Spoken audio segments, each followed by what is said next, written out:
Did you need to make some more adjustments? What's going on? No, it's weird because if I touch it at all or anything, it just starts slowly lowering.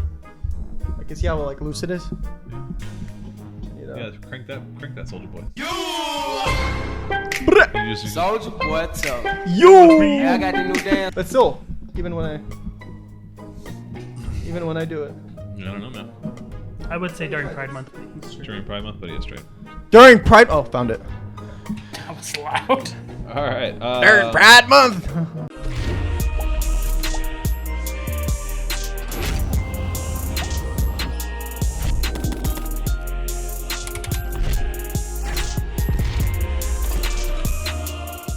Well, hello and happy Pride Month.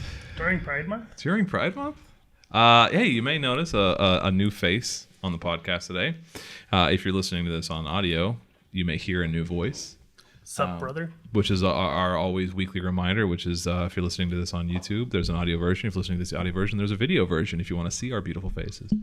So make sure you go to YouTube and hit that subscribe button. We have with us drag performer legendaire, Kimmy Dia Black, just recently moved to the Pacific Northwest from the sunny Phoenix, Arizona. Thank God. Yeah, you're happy to get out of Phoenix? Yeah, it's 115. Yeah. We left on the day we left last June, a year ago, June 1st. Damn, it's already been that long? Yeah, we left June 1st or May 31st. We got 31st. here on June 1st, I think. We rolled in the town on June 1st. It was 118 the day we left Phoenix. It seems so cliched. Within 3 months of arriving to the Pacific Northwest, you're already starting a podcast. You assimilated so fast. Yeah, I wear a beanie and I started a podcast and I drink only Rainier. Yeah, I am nothing if not assimilatory. You also have not changed at all. Yeah, the funny thing is I was like this in Phoenix. They just don't sell Rainier in Phoenix. Yeah. That's the only difference. But anyway, back to Kimmy Dia Black, a drag performer in the Phoenix area. Now, as we mentioned, recently moved to the Seattle area. You haven't done any performances yet here, have you? No. No? Okay. So this episode is going to be a little different because it's going to be half just conversational, like a normal episode, half interview.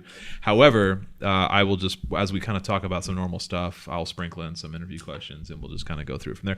We also have a little bit of a history lesson for you at the end. We're going to talk about being Pride Month. We're going to talk about kind of the history of Pride and the origin of Pride Month and kind of the birth of modern Pride and the Stonewall Uprising and kind of where that comes from. So we'll stay tuned for that. By the way, don't expect too much from me. I almost know nothing about Pride. Yeah. No, Well, I mean that's Pride cool. history. I feel like most Americans don't. I guess you're not American, so I feel like you're an American. I mean, the American school system is not the best. Yeah. So. When did you move here? How old were you when you moved here? I was 3 when I moved here. 3? Okay. So you were fully engrossed in the American school system. Yeah, but I didn't speak English. I was 6. All right. So even though I moved here when I was 3. Yeah. Yeah, because my parents figured he'll learn English in school, but if we don't keep speaking Bosnian at home, he's going to forget. Right, yeah. Yeah, which is honestly, it is true. You got to... Did you go to the public school systems here? Oh, yeah. I'm sorry. What? It was fucking fantastic. I didn't develop it to a privileged prick. Yeah, fair enough.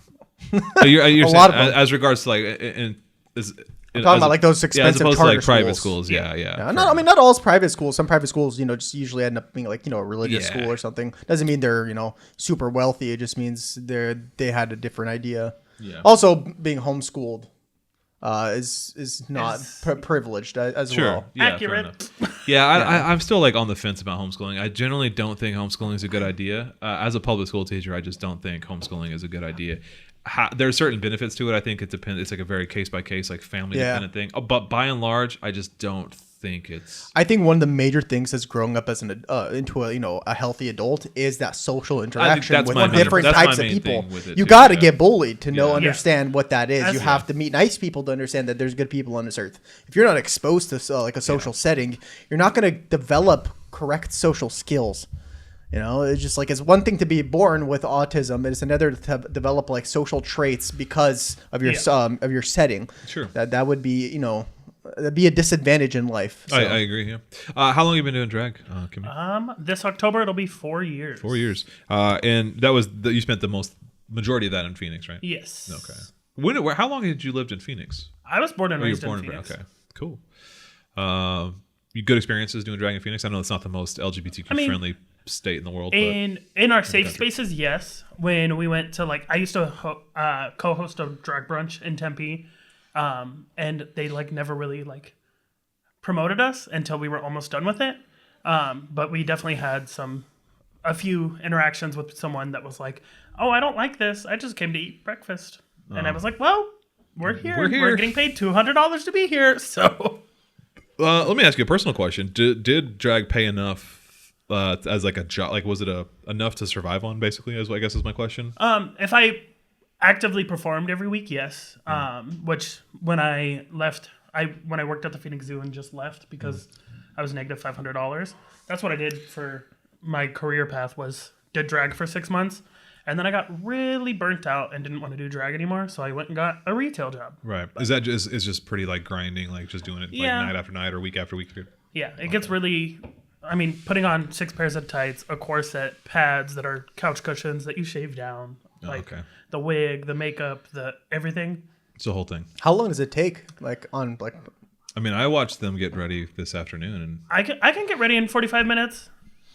When you first started, how long did it take? When I first started, it would take me like 3.5, 4 hours. Jesus Christ! It's a part-time job just putting on like makeup and clothes. Yeah, I've seen the performances. I've seen Kimmy perform a few times. We used to go to the Rock, and shout out to the Rock. It's a gay bar in Phoenix, Arizona. Yeah, I thought you were talking about a different Rock. Shout out to the Rock. Like, no, not that Rock. I fucking hate that Rock, but. The Rock, the gay bar in downtown Phoenix, Arizona. A lot of good times I had there. We used to hang out there quite a bit. In the Melrose District? Yeah, in the Melrose District. It's kind of like Capitol Hill in Seattle, if you're familiar with Cap Hill in Seattle. Similar kind of vibe. It's a very like... smaller. Much smaller, but its own little kind of LGBT community. It's, I think, really the only place in Arizona that has... Well, Tucson has 4th Avenue and what's it called? IBT's is the one gay bar in Tucson. Yeah, which I used to go there quite a bit too. I'm not gay myself, but gay bars are really fun to hang out at. Yeah, they're just it's a much cooler place to be if you haven't ever just gone and hung out as a gay bar as like a straight man. But also, if you go and there's a drag show happening, tip everyone. Yeah, tip. yeah. It's like you throw dollars, like it's like it's a whole thing. Go if you haven't been to a drag show, you should definitely go. It's a ton of fun. Like going to a what? I just never had. I've never had like the chance to go to one. Kimmy's first show, we'll go. All right. Well, I will go to your first show. It's a lot of fun. Yeah. But like I've gone to a few gay bars, and like the first time I went, I was because like I have very large thighs in the back end. Okay, like I've my whole life. You thick. Yeah, I'm a thick man, and I have like I hate to put it this way, but I've been harassed by men. And I am not gay. I'm a straight cisgendered male. And so I was kind of scared to go gay bar. I'm like, am I about to get like hit on, sexually assaulted the whole time? Like that doesn't seem safe to me. Let me put it into perspective because truthfully, that's what people who either are AFAB or like no fab or like women presenting. Yeah. Like I'll go to like a straight bar dressed like this and get flirted with. Yeah, you're telling us and about like touched, and I'm like, this is my work. Yeah. I don't do this outside of my work. So it's just like it happens everywhere, unfortunately. Like it's even happened to me in queer spaces. Well, I was gonna say, like when I went there, I'm not a single person. But I could find straight creeps going into the gay bar because they know all the women go there because they don't want to get hit on. The 100%. Time. I saw that as a straight man. I always felt bad. Like I was always like asking my wife, who's a queer person, and Kimmy, like, is it okay if I tag along? Because like I don't want to be that token straight guy at the gay bar because like that's not my space, you know what I mean? Like I went did Bob's Burger trivia here, and I found out it was being hosted at a lesbian bar, and we're like, is it cool if I go? Because like that's a lesbian space. Me as a very like butch dude, like just walking in and being like, "Sup, ladies, I'm here now." I just felt that was like I don't know. It seemed like I was overstepping my bounds. One thing with that though is like you obviously went with your wife, sure, but the people that you tend to go to like queer spaces with are me and your wife, or me and your wife's crowd. Yeah, which are all...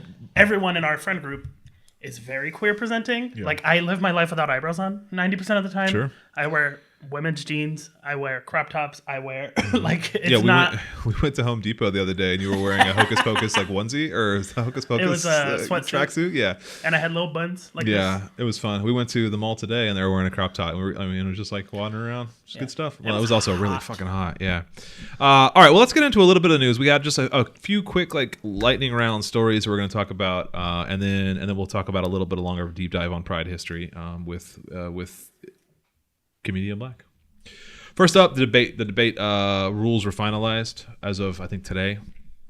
It'll be live next Thursday. So if you're listening to this when this gets posted, you have until Thursday to give us a follow on Twitch, YouTube. We're going live everywhere, and we'll be live streaming those debates on Thursday night. So I believe it is at 7 p.m. Pacific, but double check the actual time of the debate. It's Thursday. It's 27th. It's a Thursday. You have such a weird work schedule. It's kind of hard, like making some things, Yeah, I think it's a little later. I think it's being scheduled streamed at 7. So if you can get here by like 6:30, I'll have everything fine. set up. On Thursdays are fine. So some of those rules are there is no live audience, which is going to be weird because Trump feeds off of that audience, and it's just going to be dead silent in there. There's no live audience. But we'll also see how because Biden hasn't done a debate in 4 years, period. Yeah. But to be fair, really Trump hasn't either, because Trump didn't go to any of the Republican debates. So neither of them have any. They're both rusty. Another thing is, there's during the commercial breaks, they aren't allowed to talk to their team. So they are isolated from the moment the debate starts till it ends. They can't get pointers or coaching or anything. I bet you they've got a little hidden earpiece all the way. Yeah, I mean, if they decide to cheat or whatever, that's a whole thing.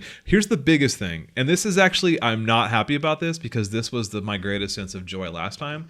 While one person is speaking, the mic will be muted for the other speaker. They are not allowed to talk to each other anymore. So it's going to be it's a dead silent room with no audience. Trump speaks with a muted mic on Biden, and then Biden speaks with a muted mic on Trump. It might not be that fun, dude, because it's going to be boring as fuck, because they're not allowed to talk to each other. There's no audience to cheer or boo. Why are there no audience? They just cracking it down. There's also nobody else. RFK didn't get enough votes to qualify for CNN's rules, so it's only Biden, it's only Trump, and it's going to be kind of boring. We'll still live stream it. We're actually going to do a lot of things. We've invited a lot of other folks on. I don't want to say any names yet. I know some people have kind of pseudo RSVP'd, but I don't want to say names. We're going to get a bunch of other leftist podcasters together. We're all going to come on, and we're going to do a big round table, and we're going to live stream it. Except we'll have a rectangular table. We'll have a square table. There we go. Not a round table. There's not going to be a bleach body, bleach blonde comment. I'm going to save the Netanyahu thing for last. What was that? We'll be right back after these messages.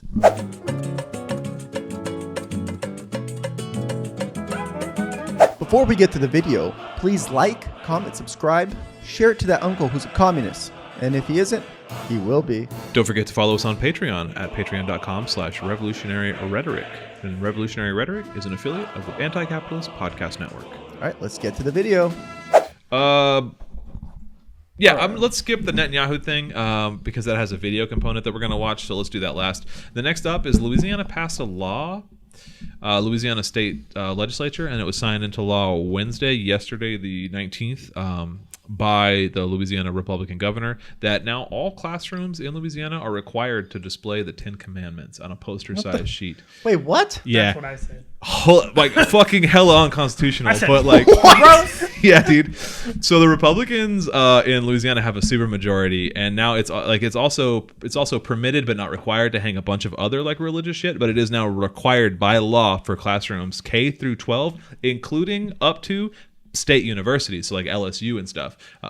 If you get state funding, you're required by law to carry the 10 Commandments in your classroom. During Pride Month? During Pride Month? During Pride Month? God damn it, man. Yeah, man. It's fucking wild. It's actually, so it has to start by 2025. It goes into effect. Dude, I feel like there's so many loopholes with this that you can fuck around with it. Dude. You put the 10 Commandments, and then under each commandment, you could cite a verse in the Bible where it does the opposite of what it is. Well, so these posters are actually, so they're standardized, and it has 3 paragraphs or so of context where it explains how the 10 Commandments are the basis for the law of the land, kind of, which is some pseudo revisionist history, because not really technically, the framers wrote the Constitution, the Bill of Rights, and all that, not without the 10 Commandments. That was one piece of the pie. There were other influences, but a lot of them were deists. They weren't even Christian or anything like that. They were just there are tons of quotes by all the founding fathers that were pretty anti-Christian, but they were it doesn't matter. The point is that this will surely a law in Kentucky, a similar law was passed in Kentucky. I think it was in the 80s or maybe the 90s. I can't remember. And the Supreme Court struck it down as unconstitutional. It might take a second. It violates one of the clauses in the Constitution. The ACLU has already sued. I can't imagine this will stay in place. So, why bring it up? Well, the reason I brought this up is because this is, I think, a symptom of a deeper problem, which is most states in the country have red legislatures and like so red state houses, houses and Senate. You want to open that? You want to open that? No, there's just a fly. Oh, sure. Around, okay. so he keeps trying to land on my beer, so I'm like. So like this is the thing where like even if a state goes blue, for example, take Arizona for example. Arizona went for Biden in 2020. However, the state house is controlled by Republicans. A governor did win. A Democratic governor did win, but she's under indictment by or under investigation by the DOJ. Yeah. I gotta Governor Katie Hobbs of Arizona is now under criminal investigation. She also for if I'm not mistaken, super Zionist? Is that the right word? They're all super. They're all super Zionist. I don't know about her specifically, but that doesn't surprise me. Anyway, my point is that this and a lot of other Bible Belt states are just doing heinous shit. And they're passing laws like this daily. A lot of homophobic laws, a lot of transphobic laws, a lot of super theocratic Christo-fascist laws, and they're not really getting a lot of radio play, like a lot of airtime, which is concerning for a lot of reasons because this is how this shit starts. But anyway. There it is. Here's another piece of news. Donald Sutherland died. I know you don't know who Donald Sutherland is. I'll pull up an image of him. We don't do any kind of media or entertainment news on this podcast because that's not really what we're here for. However, Donald Sutherland was an actor I liked quite a bit. But he was also a pretty hardcore anti-war protester. Oh, I've seen this guy. He's been an anti-war protester for 60 years straight. He's just he's been I don't know his actual politics. I imagine he's liberal, but he's just been kind of a comrade for a long time. So shout out to Donald Sutherland. Rest in peace. Had some good innings. Kiefer Sutherland's dad. He's been in a lot of good movies. I'm a big fan of the Salem's Lot. He was in. He was in. Was it The Omen? Was he the original Omen? Is that a Hunger Games thing? Yeah. Okay, obviously he was in Hunger Games. He died at 88. So shout out to Donald Sutherland. Yo, listen, that's a real life to live. Yeah, and here's the thing, and I have another more cynical reason for wanting to talk about entertainment news is that if you're an entertainment podcast, you get invited to things. You get screeners for the Oscar season, you could become part of the Academy and stuff, and you can get premiere tickets and stuff. So I think once every couple of weeks, I'm going to add some entertainment news in so we can qualify as an entertainment podcast, so I can get free shit. If you get tickets to Wicked. I'll give you my tickets to Wicked. I will fight you.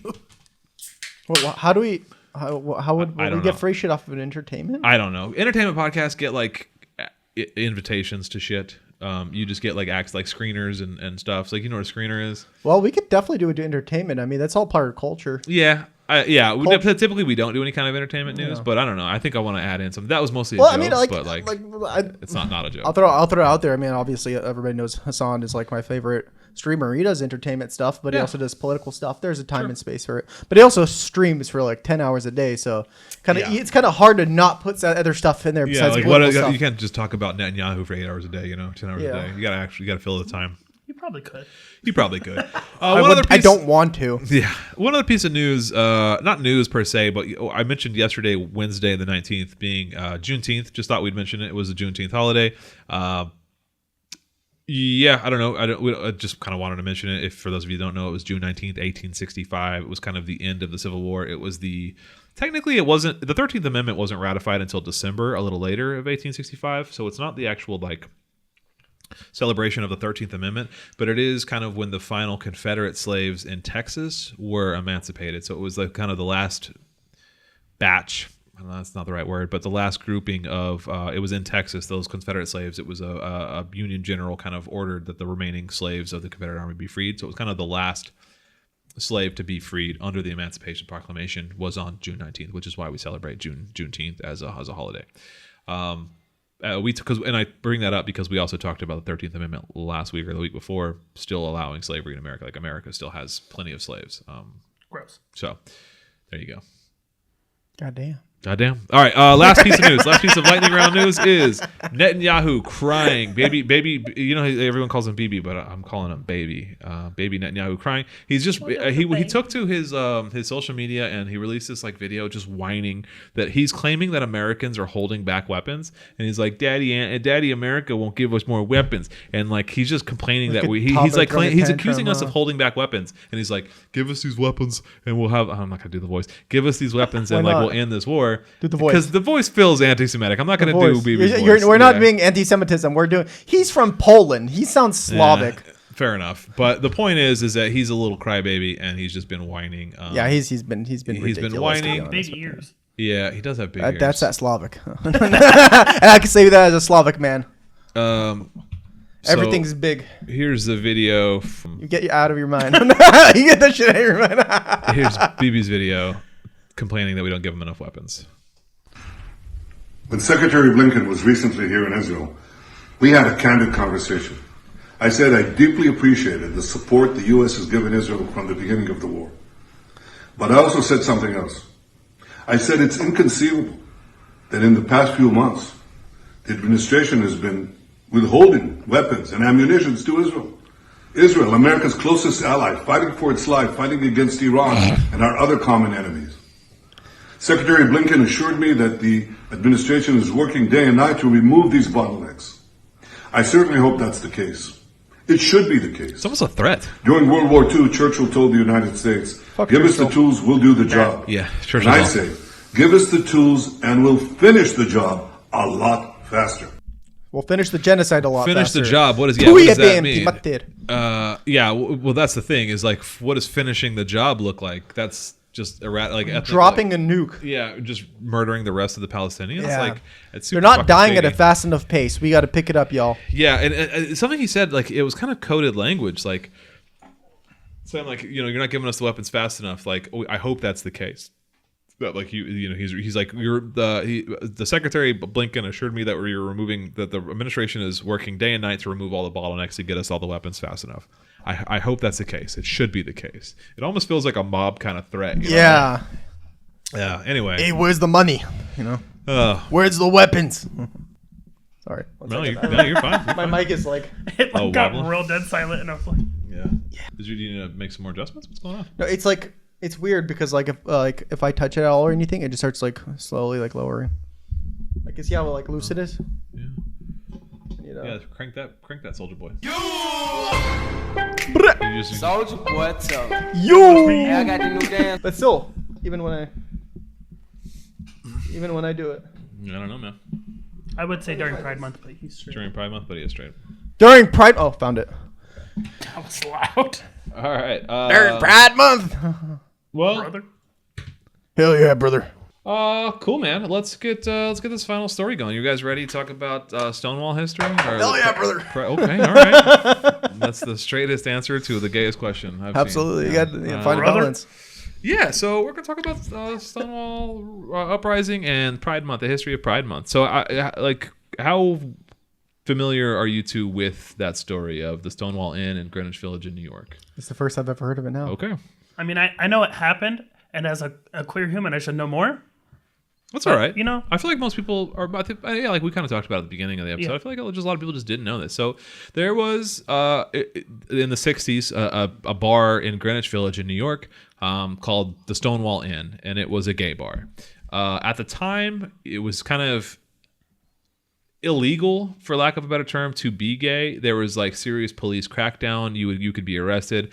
There was both the administration, like the Department of Defense and the FBI, and a lot of not of defense, but the Department of Justice and FBI, and like America, a lot of different law enforcement agencies in particular, knew about these gay bars and would kind of like do raids, crack down. They would kind of just harass and brutalize the patrons, and they would rather arrest them, but then they would also kind of like take photos of them, threaten to out them. And that was kind of the thing, is like, it wasn't so much like out and out criminalized. It was so much as like, we'll make things uncomfortable for you. So it was just a constant like campaign of harassment. What made this even a little more complicated, though, is the Stonewall Inn was a complete mob and mafia ran bar. And the reason for that is a lot of gay bars, no, not a lot of, gay bars in New York were not allowed liquor licenses because they were gay bars. They were discriminated against. They weren't allowed the New York State like liquor board licensing. So they were... What does being gay have to do with alcohol? The government wouldn't issue gay licenses to gay bars, so they were just homophobic. So they would just. I couldn't survive without a vodka Red Bull. Right, so that left a vacuum, and actually that's why the mafia had such ties with gay bars. That makes sense. Is because just like in the 30s as well. And so so it's the same idea. If you criminalize something, crime will find that vacuum, and so that's kind of what happened. Is a lot of these gay bars didn't have their liquor license, so they were kind of almost like more or less speakeasies run by the mob. And they were like on their surface just gay bars, but like behind the scenes they were kind of mob owned. And so Stonewall Inn had kind of like an uneasy alliance with the police because the mafia was paying off the police to kind of leave them alone. Yeah. That's kind of how that relationship worked, right? Because this is the 60s in New York. I mean, this is kind of like the height of, or not the height, but kind of like one of the era of like hardcore mob, like the Cosa Nostra, the Five Families, like the Italian mob at this time is like pretty powerful. And so they had, a lot of police payoffs. And so they would. However, on the night of June 27th, the night before the Stonewall uprisings began, police kind of did like a pseudo raid, and they rounded some people up, and they kind of pushed everybody up against a wall, strip searched or patted everybody down, and then they kind of like threatened that they were going to come back if they didn't clear out, like all you gay people clear out, we're gonna come back. And apparently some reports say that the cops threatened to burn the place down or whatever their intentions are, we'll never know. But the cops did come back and execute a full-on raid the following night. And this was June 28th, 1969. So this was the first day of the actual Stonewall uprisings. So the same thing that has always happened. The police kind of bust in, everybody up against the wall. They arrest some folks. They they're strip searching. They're kind of doing their thing. They're basically just like harassing and brutalizing these folks that for whatever reason, somebody, it's kind of unclear. There's a bunch of varying reports of who actually kind of like started it. Yeah. But for whatever reason, this night somebody says enough's enough, and they like fight back. There are accounts of Marsha P. Johnson, who's kind of like become the de facto like face of the Stonewall uprising. Yeah. There are accounts that she was the first one to pick up a brick and throw it at a cop. There's another account that somebody kicked a cop in the shoulder. For who knows how it started, but a brawl breaks out. Bricks are based, bro. Base bricks. I've never seen a brick thrown and it not be based. Yeah, bricks are always thrown in the name of like righteousness. Yeah, we just need to make like a meme, just like a brick and then holy rolling brick. The fucking USSR fucking flag in the background as it flies through the air. So for whatever reason, something kicks it off. No one really knows for sure, and there's probably like deeper historical analysis of this. This is pretty like surface level.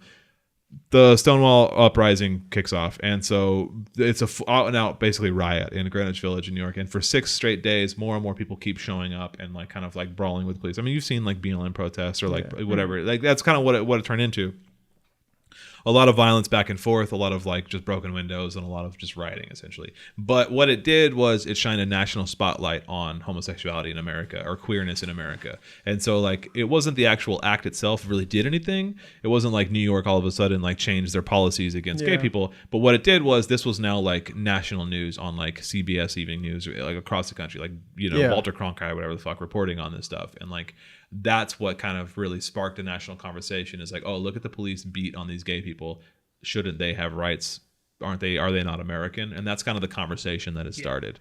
And so the following year, in that same, it's called Christopher Street, is where the Stonewall Inn is on.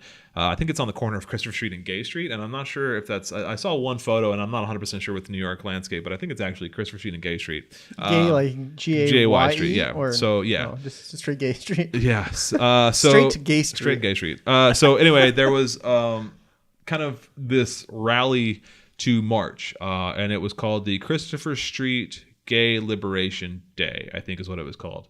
And it happened kind of simultaneously in a handful of major cities like LA, San Francisco, Chicago, New York, I think a couple others. And that was kind of, and then so at the beginning, and this was, I forget actually the day, I'm not sure what day this was, but it was in late June. I think it was like June 28th or 29th of the following year, 1970. And that was kind of the first Pride Parade. And so there was a handful of people, but then kind of like as it really kicked off, a few hundred people came out and joined, and that was kind of the first like swelling of support and the first official Pride Parade. And so that was 1970. So for the past 54 years, there's been a Pride Parade every June, and that's kind of why we celebrate Pride Month in June. Well, thank you for educating me. Yeah, there's some more details to that, but that I could go back to that I kind of skipped over. So Marsha P. Johnson, I mentioned her. She was the kind of this woman who was like became the face of the Stonewall uprising, as well as kind of the face of like the queer movement in New York. Yeah, like kind of like the gay movement in New York. She was a black. So also, it's not for nothing, but every one of these like major queer leaders, even in the 60s, they were all women of color. So that's just kind of something to note. Marsha P. Johnson was a black. They called themselves drag queens back then. Same with Sylvia Rivera, who was kind of the partner with Marsha P. Johnson. Not relationship partner, but I mean, like, they were the two leaders of this movement, and they kind of went on to start a lot of like LGBT community kind of activists and organizations. They created STAR, which is the Street Transvestite Active Revolutionaries, a group dedicated to helping homeless young drag queens, gay youth, and trans women. I have not. I don't think it exists anymore. Transvestite. Yeah, when I thought, I think it's because a Family Guy episode in like 2005. Yeah, we don't say that word anymore. Like now it's transgender, but like they also started, like, they were also had a big hand in creating the GLT, which is a gay liberation front, or a gay liberation something. I'm blanking on what the T is, but the point is that they were the two face of it, and they called themselves drag queens back then, but they have since like kind of re-identified as what they are, which is trans women. They were assigned male at birth and then transition, and like kind of just like, I don't think the labels were as kind of clear cut in the 60s. But let me understand this.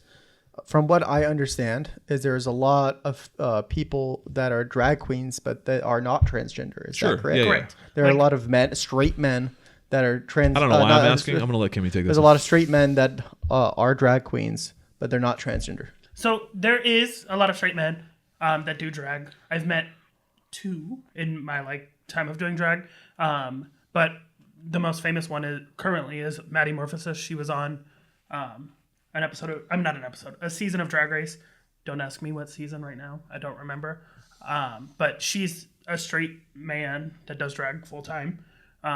She hosts like a thing on YouTube. Would you say she then as the pronouns? If someone's in drag, unless told otherwise, like I use they them pronouns out of drag, but when I'm in drag, I use she her pronouns. Okay. Just because it's female impersonation. I hate using that word because there's a lot of us that don't identify as female impersonators. There's also AFAB performers, so like women that do drag.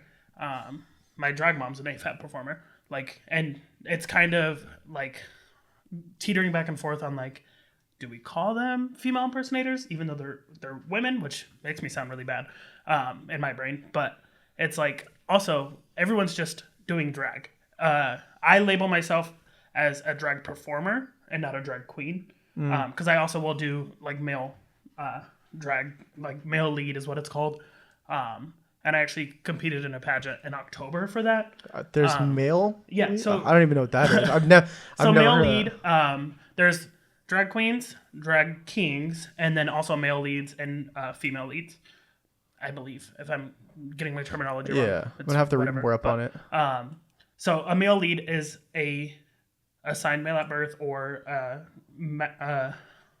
male presenting human that does drag, but doesn't necessarily classify themselves as a drag king.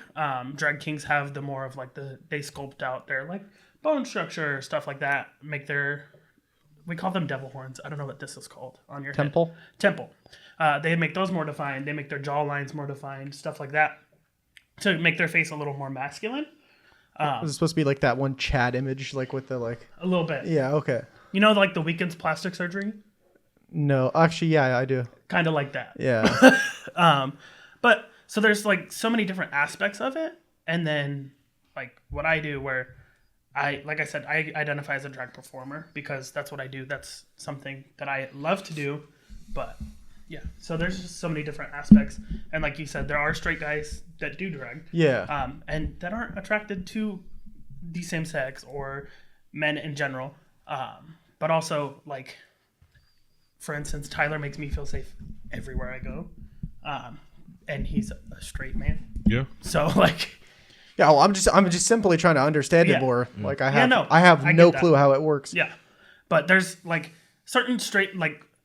Going back into like not wanting to infiltrate on like queer spaces as a straight man, there is like certain straight men that I keep an eye out. Like if they walk in, I'm like, I would be safe with that person if somebody were to put something in my drink or, you know, like I'm getting harassed. I know that person would hop in and be like, hey, what are you doing? Yeah. So. Yeah. Well, yeah, that's just not being an asshole, you know? Yeah. Being Imagine that. Just being a good person. Hey, brother, pass me another beer. Hey, what a crazy thought. I didn't know if you were doing a bit or if you actually wanted a beer. I want a beer, brother. Okay. We should have made Hell yeah. a vodka Red Bull for you. Listen. I don't have any vodka because I have mule glasses upstairs, like mule cups. I really want to start making more Moscow mules. Yeah, let's go buy some vodka after this. Apparently, if you're not supposed to drink out of the copper cups, because if you drink past, if you let it sit there for more than 30 minutes, something happens between the carbonation and the copper, where you start. Copper. What? They're not copper on the inside. They're just stainless steel on the inside. They're just copper brushed on the outside. What I'm saying is a lot of them are still copper on the inside. Okay. So you're not supposed to drink out of copper cups, like the ones with the copper inside, because something happens between the copper and the carbonation, and it starts breaking down the copper and it enters the liquid, and you drink like excess amount of copper, and you can get like heavy metal toxin. Toxicity. Yeah, isn't that why? That's why like there's the old your grandmas will say like don't ever leave a spoon in the ice cream, in the freezer type thing. Oh, you're not supposed to do that? Well, I think it's because the spoons they were using were like lead or something, or pewter maybe, and so like that was why is like that would leach toxic like heavy metals. That's unsafe. Yeah, but I think that's because like when your grandma was using spoons, they were like pewter or whatever. So like, what is pewter? It's just a powdered, it's a brushed metal. Pewter. It's a metal. Pewter Schmidt. You've seen pewter, like like a camping coffee cup, like that tin kind of coffee. No, cup. I have beer mugs that are pewter. That's pewter. Yeah, it doesn't matter. And Mr. Pewter Schmidt. Okay, so I want to kind of circle back to your question and kind of get some more clarification because we talked about like there are straight men that do drag, there are gay men that do drag. Anyone do drag. Drag is not. Drag is for everyone. Yeah, drag is not a monolith. There's no person that does drag. Yeah. Except for what's his name that did drag? That's a person. I can't think. What's his fuck face? Madison Cawthorn. No, okay, that person too. Yeah. But are we also, talking about somebody else? Who are you thinking of? I'm thinking of George. His name's George, right? No. Santos. George Santos. Yeah. Oh, there's that guy too. But these are all so far. These are all Republican congressmen. No. That person. Never mind. The person I did thinking of did not do drag. What they did was mock cross dressing. Which gross. Which is that's Madison Cawthorn. That's what he did too. No. But then he wasn't in drag. He's one of the biggest. Steven Crowder. Oh yeah. He would make videos all the time, dressed basically as a woman, exaggerating feminine features, and make fun of it and go into places and like literally like fuck with people. Yeah, but there's one where he went into a Planet Fitness like dressed in drag. Yeah, or not in drag, but dressed as a woman, and then like pretending to be. He was hoping to be kicked out or something. And yeah, he was trying to like exhibit. What he was trying to do was exhibit like that. It's like that it's putting children at risk if you are a man pretending to be a woman going into space acting as a woman. So he did it. Yeah, but what he went to Planet Fitness and like somebody was just like nobody cared. And literally nobody. Yeah, it's like yeah, they knew he was a man, but they knew he was a man in cross dressing, and like they didn't give a shit, and that was kind of like whole defeated his. But also, I don't like keep your kid like 10 feet from me. Thank you. Like. Unless I know your kid, or I'm working with your kid because I work with kids. Shocker! Oh my god! I work with kids. Like I have to be used to kids. But like if I'm at a show or at a Pride festival and performing, and your kid gives me $1, I'm gonna take the $1. I'm gonna say thank you, and I'm gonna walk the other way. Yeah, it's not like I don't know. It's not a weird thing. Yeah, it's because they equate. Like drag with sexuality, and it's like not. It's they equate masculinity being a man with rape. Yeah, that's their problem. They think every man that's around a female or a male child is going to rape them. That is projection. Yeah, that just tells me is like you are not safe around children. 100%. Yeah, right. Well, nobody's thinking about it that way, my guy. The Tucson Zoo is having a Pride night. They were going to have a drag show, and then they canceled that drag show because. The Gays Against Groomers. I remember that. What the fuck kind of bullshit is that? Thank you. The account. So the FBI informants that are that's a psyop. Yeah. They were like, oh, they're gonna have these performers, this, that, the other, and like someone that I'm friends with on Facebook was like, they asked us, like we didn't ask to be in that space. They were asking us, and we're gonna book us for that. Yeah. And like I said earlier, it was my job for 6 months. So now you just took. Money from these people, which like we can get booked more or whatever, right? And like make money, but like also that could have been someone's rent that they just missed out on because the Gays Against Groomers, they don't care. They want you to be on the street. That's the problem. Well, it to me it's like kind of like the same situation with like MAGA Republicans that are black, and I'm just like. You literally like this is against your own fucking interests. Like Tim Scott might be vice president. Yeah, you're like you're deep throating a KKK member, and then that guy's gonna fucking by a tree. Like, this doesn't make any sense. Like, why would you go against your interest? My biggest thing is like when queers are MAGA, I'm like, friend. Yeah. Do you understand? Yeah. Anyone can be brainwashed, which is the problem. Yeah. Well, yeah, I don't know. Yeah. Oh God, it reminds me of who is that guy? He's a gay political commentator that went from the Young Turks to eventually like MAGA. Dave Rubin. Yeah, Dave Rubin. Yeah. Holy shit! Because he went from like, oh, I'm a lefty. He's like out and out fascist now. Yeah, now he's out and out fascist. But he's just like, I'm married to my husband and this and that, and he's like slowly shifting into the right. I'm like, how's this gonna work out if you're married to your husband and you're like going into an ideology that literally wants to execute you? And for a moment, didn't he like throw his ring into a lake or something like that? I think you're thinking of Milo Yiannopoulos. Yeah, you're thinking of Milo Yiannopoulos. Yeah, who was gay, and then he claimed to like have found straightness through the Lord, and like Listen, I grew up Pentecostal Christian, and anytime that I see a protester, which at Seattle Pride Fest there was only one, which was really entertaining because just one guy, one lone ranger, hold it down, one bald old man holding up a sign with a lime green shirt, but like. I feel so much safer in queer spaces now than I did growing up in the church. Like I was working towards being a children's pastor. Like I sang children's worship songs. I like actively was going to Bible studies, stuff like that. And like hiding who I was on the inside because I grew up being told that this is not right. Like you shouldn't be having these feelings. But now, like even 5 years ago or before COVID, because after COVID is when I like fully cut ties with the church. Like during COVID, I was working with a church that held a Trump rally at that church. I'm not going to say names because I still love people that go there. But it's like, I didn't understand it. Yeah. I was like, I don't think, unfortunately it does happen, but I don't think politics and religion should be combined in one space. And yes, get the money that they're going to give you to hold that rally, but also I'm pretty sure that they weren't getting money because the head pastor of that church is very Republican. His wife is like actively on like things where it like shows when Biden got elected, she was screaming and you would look up her name and it would just be her face screaming at a rally. And it was like, because I feel safe going to your church now. Yeah. But. Well, what do you have plans to do? I mean, I know you have plans to do drag in Seattle, but what's the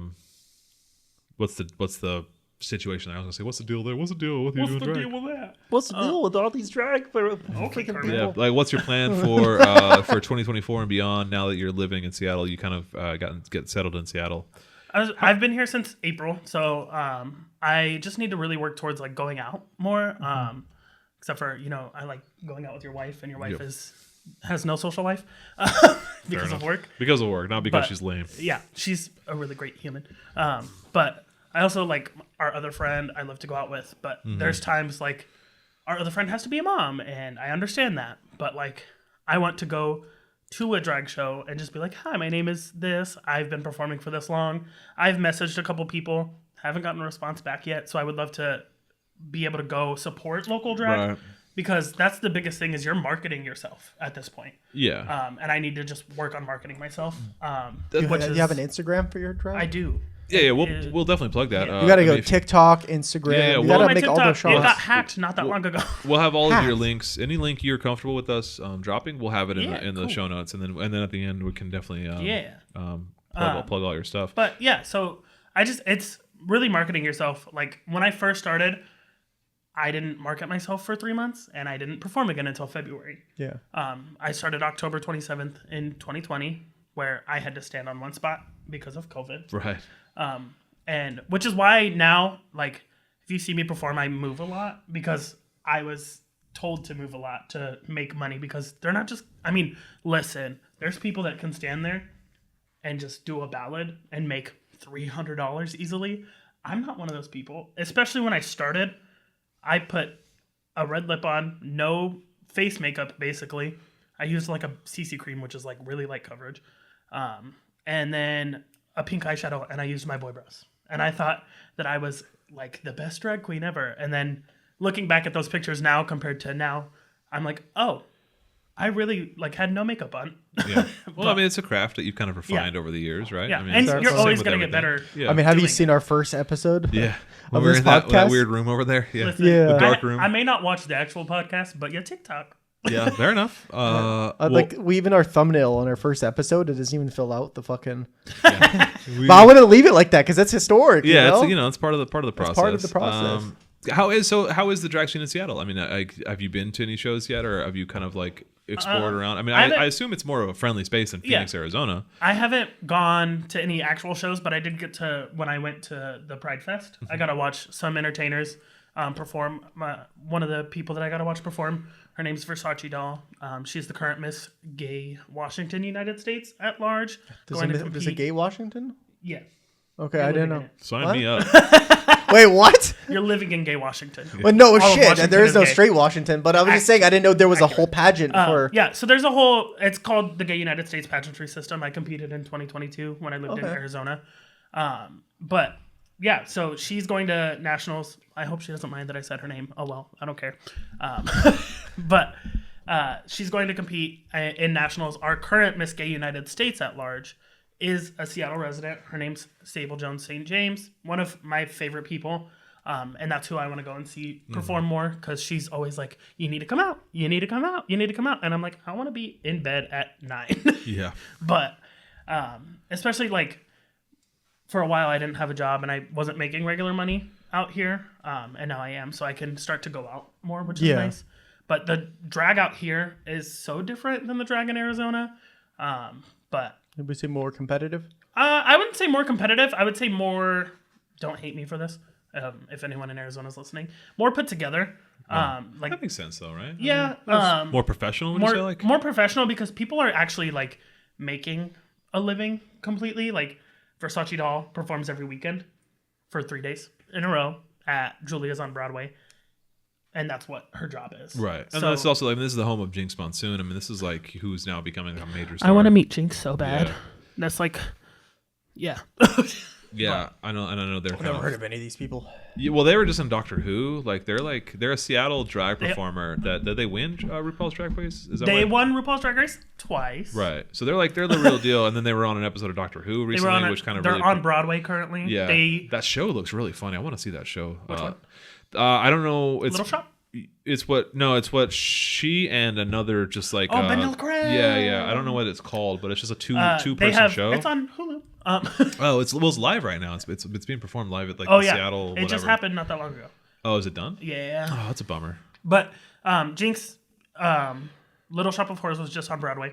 Jinx was, I believe, not actually no. The first trans woman was in Pose. MJ Rodriguez. Yes, MJ Rodriguez. Okay. At the Rose Bowl in Hollywood, performed as Audrey, which if you don't know theater, that's the main love interest in Little Shop of Horrors. Along with George Salazar, who played Seymour. Right. Jinx played that same role as Audrey, and along with Corbin Bleu, who's famously from Disney Channel, High School Musical, Jump In, stuff like that. Also, one of the first people I've ever was I feel something about this man. Yeah, ruh-roh. But feelings. Yeah, so it's really cool to see that being accepted. There's also a show on Broadway currently called Anne Juliet, and it's a Romeo and Juliet story. There's a non-binary performer in that show that they actively are non-binary in that show too, their character. Yeah. Which is really cool to see as somebody who identifies as non-binary. But it's cool to see also people in the drag community succeeding, and Jinx said on her original season of Drag Race 10-15 years ago, I don't know how long it's been, that she wanted to ultimately end up on Broadway doing drag on Broadway. And when they brought back Chicago, she played Mama Morton, who's another lead role. And she's actually going back on Broadway for that same role for a couple weeks. Catherine Zeta-Jones' role? No, that in the movie, the movie Chicago, that's Queen Latifah's role. Oh, okay. Also a dream role of mine, but it's fine. Okay.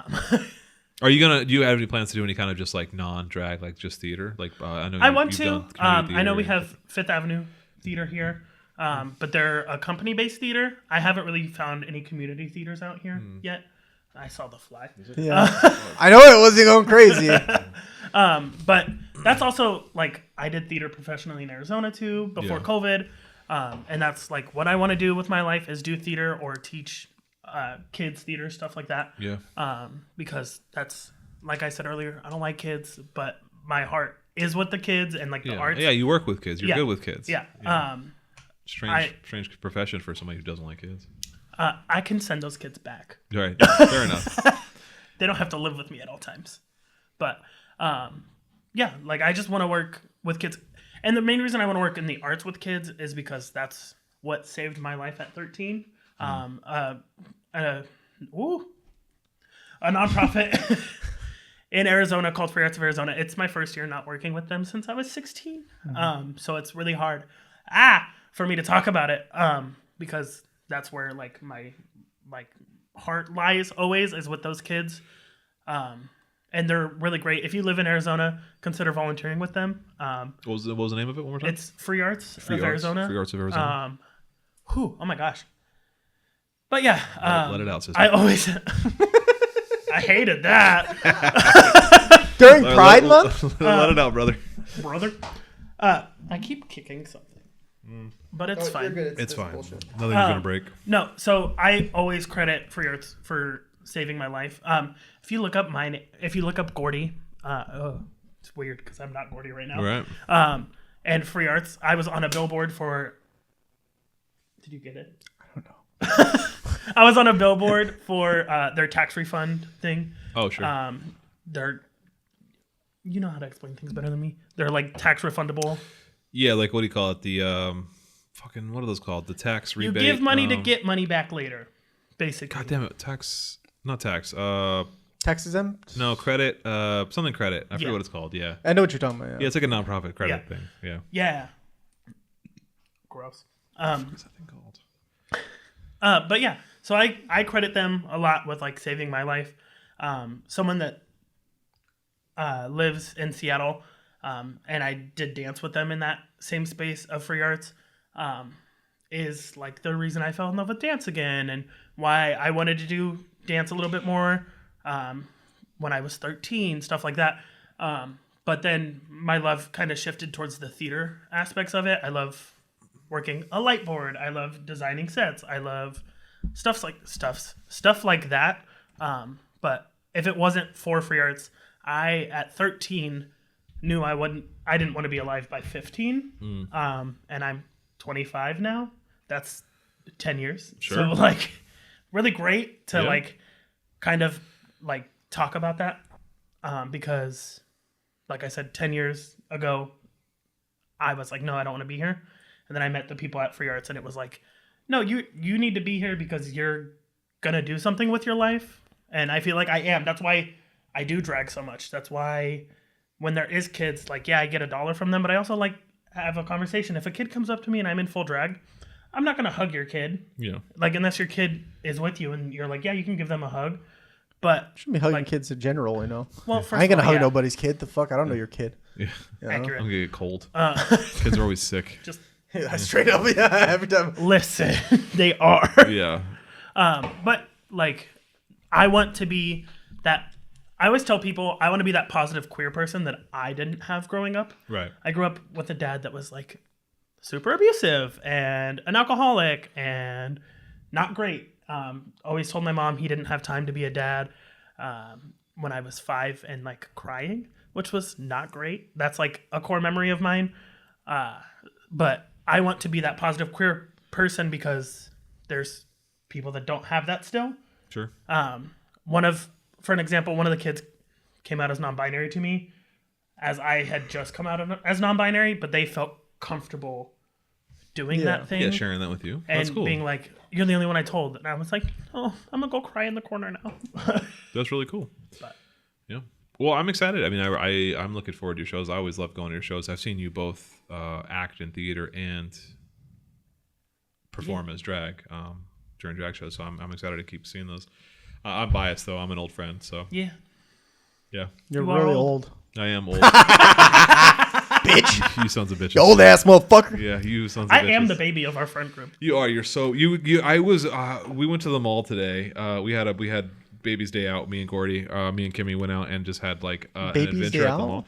You know, just like the movie, the whatever. The point is that me and Kimmy went out on like an adventure today. My wife worked, so we went out all day. We went to a mall. We got lunch. We went to Outlet Mall. We went and did a whole got pretzels. Did the whole day. Made a whole day of it. I can't grab it. Oh well. Anyway, wait. Why did I start that story? You were talking about probably the fashion that I was looking at. Oh no, it was you. It was you. You had to give your birthday to sign up for some like store credit thing. Oh, and you got your sweet SpongeBob Crocs. Yeah. You gave your birthday, and you said birthday, and you said 99, and I literally went ugh. So you're born in fucking 99. When's your and birthday? I'm so old. 88. I'm 11 years older than you.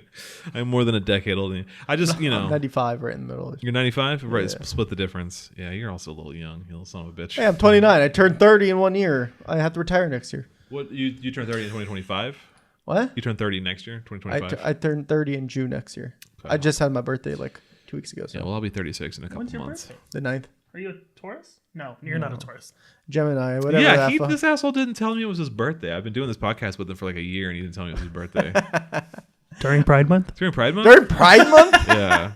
I had to find out. I found out on Instagram. I saw a post, and I was like, wait, I texted you and I was like, "Hey, is it your birthday?" I don't really like as stupid as it sounds, and I have a podcast, but I don't really like things centering around me. I don't like people celebrating my birthday. Yeah. Like I like having a birthday party, but everybody comes with no presents, and we all just get drunk for the sake of getting drunk. Dinner and drink. I'm the same way. When I don't like people a big like bring me a cake, I'm like, I don't want the cake. Yeah, I don't want a cake. People start bringing me presents, like I don't want no presents. Just come and get drunk with me. That's all I want. Yeah, that's kind of where I just want to go have a meal, like have a meal and have some beers. Presents? All right, yeah. Any your future presents can be sent to. We'll get you a PO box. A PO box? Yeah. Get you a PO box. I like presents. I like free things. Yeah. Also, well, I think that's a good segue. Yeah. Oh no, I'm sorry. Do you have something? Oh, I was just gonna say, if by chance any makeup company is watching this, we'll plug my Instagram and stuff later. Yeah, we'll sponsor us. Send me free things. Send free samples to Kimmy. Speaking of, you want to tell people where they can find you? Any of your socials that you're comfortable giving out? Let me try to use my phone. And then we'll have everything in the show notes as well. So we'll have any socials. Give Kimmy Dia Black a follow if you're in the Seattle area. Go check. Okay, you just dipping. Goodbye. I forgot to put on the shirt. I wanted to. Gotta redo it.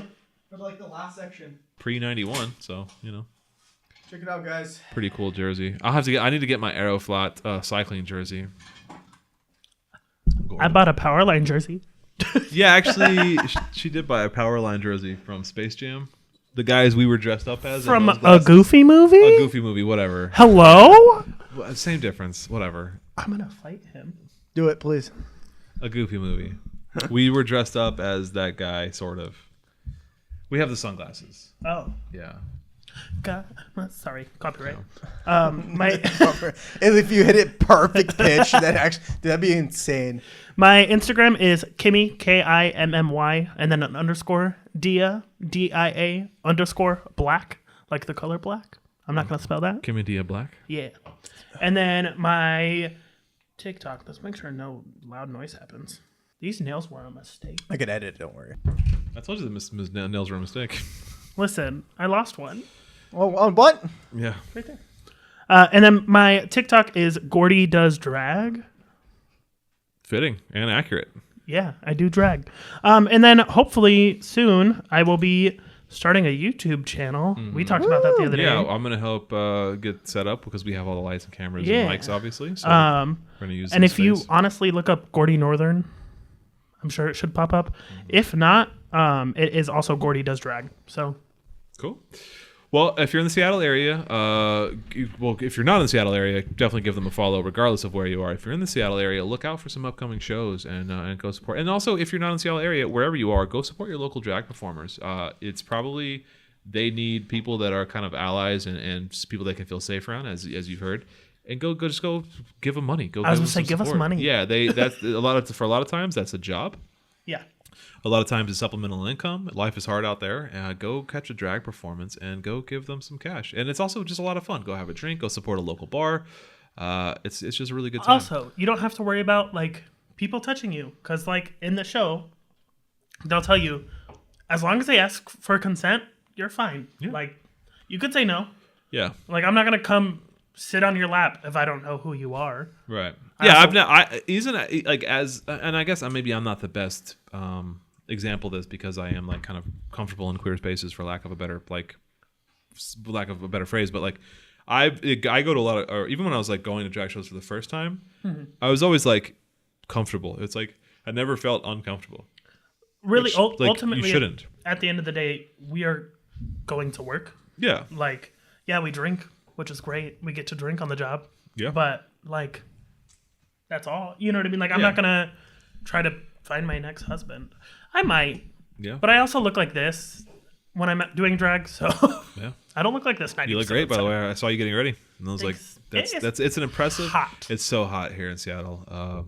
I mean, not as hot as it is in Phoenix, but it's pretty hot in Seattle. It's like it's really impressive because like I know this person in and out of drag, and so like seeing that transformation, they come out of the bathroom or they come out of their room, boom, in drag. I'm like, damn, that's insane. It's pretty cool. Thanks. It's a pretty cool transformation. Yeah. I like drag as like an art form. I'm just a big fan. You should watch RuPaul's Drag Race. Yeah, I'm not gonna do RuPaul's Drag that. Race. I don't like reality show. My hatred of reality shows trumps my love of drag. So, However, when I am on that TV show, you are watching it. when you 100%, go we'll on, yeah, watch I'll it. be there. I'll be there in the taping, the live studio audience, or whatever. Until that day, though, I'm not watching RuPaul's Drag Show. I have a student who's obsessed and like keeps trying to like tells me I all know. the drama. You showed your student my video. Yeah, I did. Yeah. Anyway, cool. So How tall are you? Out of drag, I like to say 5'11", because that's where I like stand. It's God just screaming at us. She's putting the guinea cage. I was about to say she's putting the guinea cage back. Out of drag, I like to say 5'11". It varies. I hunch, as you could probably tell through if you're watching this, like I hunch a lot, because I'm American and have bad posture. Sure. But out of drag 5'11". When I get shoes on, it depends on the shoes. I have a pair of shoes back in Phoenix that are 8-inch platforms. Yeah. That are So fully. you're like 6'6" at that point. Yeah, at that point. Well, I just wanted to say because right now you look like you're 7 foot, like just straight also 7 this foot. stool I'm sitting yeah, on. but Yeah. she's on a higher stool. It's not like Yeah, because right now it looks like I'm 5'4" if you're like 5'11", yeah. right? Like I look We're like short If I I kings. look like Joe Rogan height right now. Look at this. If I sit up straight. Yeah, I just want to like slowly sink Well, in. I like that, like that They're just- demeaning or that demure. What do we call it? Like that, that like overbearing. I think that's a cool like aesthetic. Drag queen should be like above you, and like It's because we are above overbearing, you, especially yeah. if you're a straight man. Yeah, I accept that. I'm fine with it. Well, all right. We can wrap this up. Like I briefly mentioned at the beginning, if you're listening to this on audio version, go ahead and go over to the YouTube channel, youtube.com/revolutionary rhetoric, and give us a follow, subscribe, like, comment, share, do all of that YouTube Go stuff. see how pretty I am. Go see how pretty Kimmy Dia Black is. Yeah, if you're listening, you can go see that. And likewise, if you're on YouTube, go over to Spotify, Apple Podcasts, Stitcher, Pocket Cast, wherever you get your podcasts, and give us a subscription there. Give us that 5-star review. Give us a 5-star review and leave a review, and we'll read it out if we get it. We do have 5-star reviews on our podcast apps. So we really appreciate the people that are giving reviews. Listen, you sexy fucks. If you're listening, stop whatever you're doing right now, and put that 5-star review. Yeah, but leave a review. Let's say, hey, you guys, I was listening and I laughed so hard I almost got in an accident, or I was raged. Please don't get in an accident. I don't know Or why. do. I don't want that in my consciousness. We're also not that funny, so I don't know why you'd be laughing. listening to us? Yeah. I don't know about you, but I'm pretty funny. Yeah, fair enough. You're pretty funny. Follow us on social media. Instagram. I lost my place there for a second. Instagram, TikTok, Twitter. That's it. We're on all the socials. Revolutionary Rhetoric or Rev Rhetoric Pod, wherever you get your stuff. Grindr. And finally, Grindr. We're not on Grindr yet. Revolutionary Rhetoric Grinder. But last but not least, follow our Patreon. Go shout out to our Patreon. We have multiple different tier levels, and half of all the proceeds go to the Palestine effort. So Do that thing. Yeah, any money you give us, a lot of that goes to Palestine, and all that money just goes back into kind of. I'm also thinking of starting to that we should maybe make the Discord just free. Yeah, okay, sure. I think that's. I think Okay, that's well then enough. maybe there will be a link to our Discord in the bottom. Yeah, why not? Join our Discord. Come hang out on our Discord if you want to just chat. Whatever. That's fine with me. I don't care. Yeah, sounds good to me. Sweet. Follow Kimmy Dia Black, Kimmy_Dia_Black on Instagram, and Gordy Does Drag, GORDY does drag on TikTok. Anything else you want to add there? You kind of zoning out with the fly. Death of the fly. This fly. Let me tell you. Death to the fascist. Watch our last Death to the fascist fly. Yeah. Let me tell you. Let me tell you that fly in our last episode. I literally made a meme. In the last episode? Yes. Oh, okay. And that tells me you didn't watch the last fucking episode. You fucking shit. I don't watch the video. I record the audio. I have to listen to this podcast so many goddamn times. I know. Me too. You think I'm then gonna finish that up and then hop over to YouTube and be like, let me just watch it again? Absolutely. No. No, but anyways, on this last video, there's literally a fly, and it scares me. You keep talking. You're talking about Elon Musk and AI, and I'm like, what the fuck? This fly is trying to get me, right?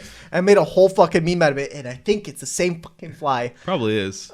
We've been tormented by the fascist fly. How long do flies live? That was a week ago. Isn't it like 2 weeks? Hours? I don't know. I thought it was only 24 hours. It's its grandson or something. I don't know. It's like a generational fucking fascism from fly. Yeah. Okay. Cool. Well. We'll get the fly maybe. Otherwise, thanks everybody. Have a great night, and we'll see you next time. Peace. Bye.